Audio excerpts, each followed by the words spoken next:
नमस्कार, आप देख रहे हैं जवाब देना पड़ेगा। मैं हूं आपके साथ पूजा यादव। आज विषय है विपक्षी पार्टियों की तमाम उन बयानबाजियों के सिलसिले पर चर्चा का जिसके जरिए बार बार प्रधानमंत्री मोदी को टारगेट किया जाता है और पीएम मोदी कह रहे हैं कि मुझे अब ये गालियां खाने की आदत हो चुकी है और मुझे ये न्यूट्रिएंट्स लगते हैं। चर्चा की शुरुआत एक खास पैनल के साथ में करेंगे। अनुजा कपूर प्रवक्ता बीजेपी, यश श्रीवास्तव प्रवक्ता कांग्रेस हमारे साथ में, विजेंद्र मलिक नेता आम आदमी पार्टी, राहुल लाल राजनीतिक विश्लेषक के तौर पर हमारे साथ में इस वक्त स्टूडियो में मौजूद है, डॉक्टर सुशील कौशिक हमारे साथ में वरिष्ठ पत्रकार स्टूडियो में मौजूद है और अमित मिश्रा जी भी इस वक्त हमारे साथ में। अनुजा कपूर, सवाल यह है कि विपक्षी पार्टी कह रही है कि क्या करीबियां हैं ऐसी अडानी के साथ में कि आप लोग जेपीसी की मांग को स्वीकार करने को तैयार नहीं? मुझे लगता है कि कांग्रेस को अपने गिरेबान में झांकना चाहिए। बोलने को बहुत शातिर है ये लोग और भूल गए कि इन्हीं के ही राजस्थान में अडानी के प्रोजेक्ट्स हैं जो इन्होंने खुद 65,000 करोड़ अडानी के प्रोजेक्ट्स इनके अंदर इन्होंने खुद ने लगाए हुए हैं। अगर इस तरीके की बात है तो इनको पहले खुद अपने गिरेबान पे झांके। आज हम बात करें पंजाब में, तो पंजाब के अंदर भी आप भटिंडा के अंदर अडानी के प्रोजेक्ट्स देख सकते हैं। प्रॉब्लम क्या है ऑपोजिशन की? एक तरफ है मोदी जी, हाँ, दूसरी तरफ है नो वैकेंसी। तो 2024 में नो वैकेंसी होने की वजह से ये तिल मिला रहे हैं।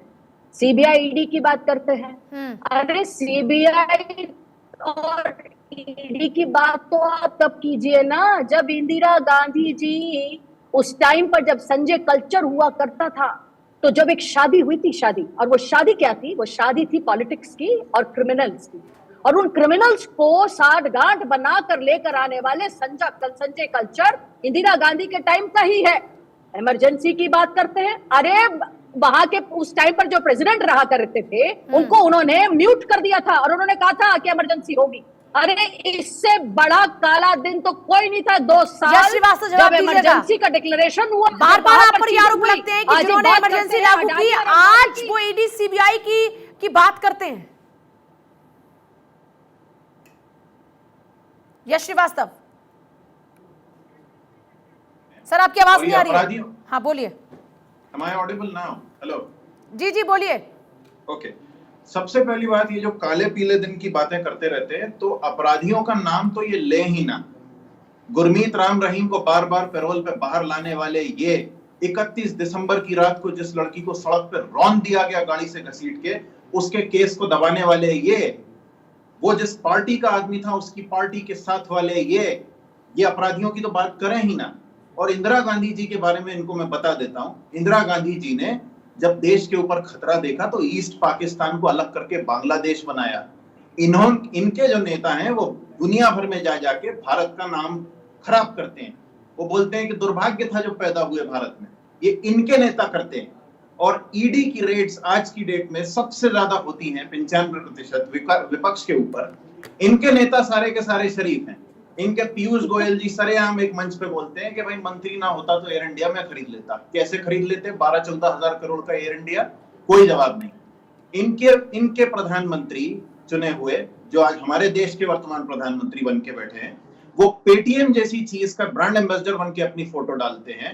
पीएम केयर्स फंड के नाम पे पैसा मांगते हैं और फिर कहते हैं PM cares fund private entity है, उसमें हमारी कोई जिम्मेदारी नहीं। पुलवामा के नाम पे वोट मांगते हैं। पुलवामा में एक नया फंड पैदा होता है, भारत के वीर, कहते हैं शहीदों की विधवाओं के लिए फंड है। वो फंड कहां गया पता नहीं, अब वो भी प्राइवेट फंड है। और ये बात करते हैं भ्रष्टाचार की। इनको मैं ये भी बता देता हूं अच्छे से कि आज ये जो मार्च हो रहा है इसमें 16-18 विपक्षी दल जो घूम रहे हैं वो अमित जी, जेपीसी की सवाल ये है कि आमना सामना इतना जबरदस्त हो रहा है, कहीं बीच का रास्ता कोई नजर नहीं आता। अगर यही भिड़ंत जारी रही तो संसद के सदन में बातचीत तो दूर की बात, जनता के हितों तो इस स्थिति में ईडी ने मिलने से इनकार कर दिया। अब वहां नहीं, अब पार्लियामेंट में जा रहे हैं, इस आवाज को पार्लियामेंट में। अब सर आगे की क्या स्ट्रैटेजी होगी? आखिरी दम तक लड़ते रहेंगे जब तक 130 करोड़ लोगों का पैसा भारतीय जीवन बीमा निगम, LIC और बैंकों का बचा नहीं लेंगे और इसकी जांच नहीं करा लेंगे। हम लड़ते रहे। सर क्या अब जो है पार्लियामेंट के अंदर इसको लेके हंगामा जा रहे पार्लियामेंट। हंगामा मत कहिए, इंसाफ की आवाज। लालू जी को जमानत मिल गई है, कुछ कहेंगे आप? लालू जी को बेकारी बुलाया गया। अभी बेचारे का आपको ये इंसाफ की आवाज, ये लड़ाई किस दिशा में बढ़ रही है अमित जी? अब देखिए, विपक्ष तो इसे इंसाफ की आवाज़ ही कहेगा और उसके लिए कहना उचित भी है, क्योंकि वो विपक्ष की आवाज़ को एक तरह से की नुमाइंदगी करता है। लेकिन सवाल ये है पूजा कि ये जो कश्मकश है सत्ता पक्ष और विपक्ष के बीच, ये कश्मकश कब खत्म होगा? क्योंकि जिस चीज़ का इस्तेमाल ये लोग कर रहे हैं, खास संसद का, वहाँ की जो स्थिति है, विधेयक वहाँ पास नहीं हो पा रहे हैं जो जनता के हित के लिए हैं, जहाँ पर डिस्कशन होना चाहिए, डायलॉग होना चाहिए और डिसीजन होना चाहिए। ये तीनों चीज़ों का अभाव लगातार संसद का दूसरा सत्र, जो बजट सत्र का शुरू हुआ है सोमवार से, आप देखें आज बुधवार है, और तीनों दिन जो है विधायी कोई कामकाज नहीं हो पाया है। सरकार और विपक्ष दोनों की जिम्मेदारी बनती है कि सदन को चलाएं, क्योंकि सदन लोकतंत्र का वो स्थान है जहां जनता की आवाज़ सुनी जाती है, उसे कानून के तौर पर उनकी सहूलियतों को ध्यान में रखकर बनाया जाता है। अगर यही चीज वहां नहीं हो पाएगी तो फिर सत्ता और विपक्ष का कोई मायने नहीं होता है पूजा। लेकिन जो स्थिति है, राहुल गांधी के बयान पर सत्ता पक्ष एकदम अडिग है कि उन्हें माफी मांगना चाहिए, विपक्ष एकदम अडिग है कि जेपीसी दें, राहुल गांधी माफी नहीं मांगेंगे। तो ये आखिरकार कहीं ना कहीं तो आपको एक कदम आगे या दो कदम पीछे हटना पड़ेगा अगर लोकतंत्र की बात आप करते हैं, अन्यथा ये पूरा सत्र जो है इसी तरह साफ हो जाएगा। और जैसे पिछले सत्र में आपने देखा कि सिर्फ बजट का एक अंश जो है विधायी शक्तियों वाला वो पास हो पाया, बाकी कुछ नहीं काम हो पाया। तो इसमें भी मुझे लग रहा है कि उसी दिशा में संसद का ये सत्र चल रहा है। और ये जो 16-17 पार्टियों की जो दीपेंद्र हुड्डा अभी जिक्र कर रहे थे कि प्रदर्शन मार्च चल रहा है, प्रमोद तिवारी कांग्रेस के नेता कह रहे हैं कि अब संसद के अंदर आवाज उठाई जाएंगी, तो उन्हें पहले भी पता था कि 144 लागू है और पुलिस जो है सुरक्षा मामलों के तहत उन्हें आगे नहीं जाने देगी। लेकिन एक तरीके से सिंबॉलिक प्रदर्शन ही सही, मतलब माहौल बनाने की कोशिश की जा रही है। कुल मिलाकर देखा जाए तो ये कह सकते हैं विजेंद्र मलिक माहौल बनाने में जुटे हुए हैं, लेकिन संसद में काम भी तो होना चाहिए। प्रदर्शन के लिए तो सड़कें खाली हैं। इस सदन के बाद में भी, सदन की कार्रवाई के बाद में भी खूब शोर शराबा, खूब जनता की आवाज उठाई जा सकती है।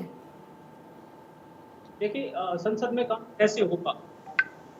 जांच एजेंसियों के आ जाए, ये नहीं के दूसरा जी ये है कि जो है गैर कानूनी का कार्यकाल बढ़ाया गया, तो गैर कानूनी तरीके से अगर उनका कार्यकाल बढ़ाया।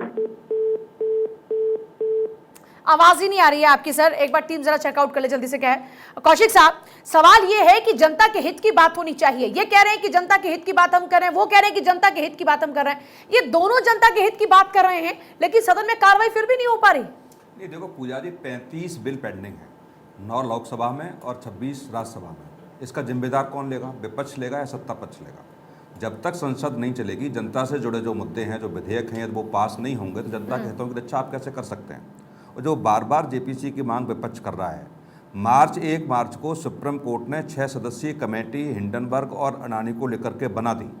चीफ जो रिटायर्ड सुप्रीम कोर्ट के जज हैं उनकी अध्यक्षता में। फिर क्या दिक्कत आ रही है?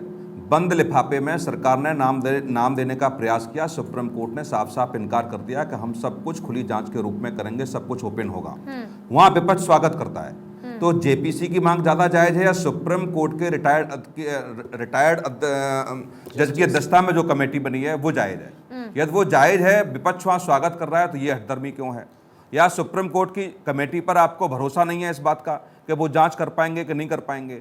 दूसरी बात, जेपीसी जब जब जांच करेगी इस प्रकरण की, तो कोई उसकी समय सीमा है क्या? 2 साल में करेगी, 4 साल में करेगी, 6 साल में करेगी? मुझे लगता है विपक्ष इसको फंसाने का काम कर रहा है कि जेपीसी की जांच कमेटी बन जाए और वो लोकसभा चुनाव के बाद तक, लोकसभा के चुनाव तक उसको टालते काम हो पाएगा? नहीं, बिल्कुल नहीं हो पाएगा। कैसे काम हो पाएगा? आप मुझे बताइए कि अडानी को लेकर के कोई भी चीजें हैं, जहां जिन लोगों की सरकार है, कांग्रेस की सरकार है, आपकी सरकार, वहां मुकदमे दर्ज हुए?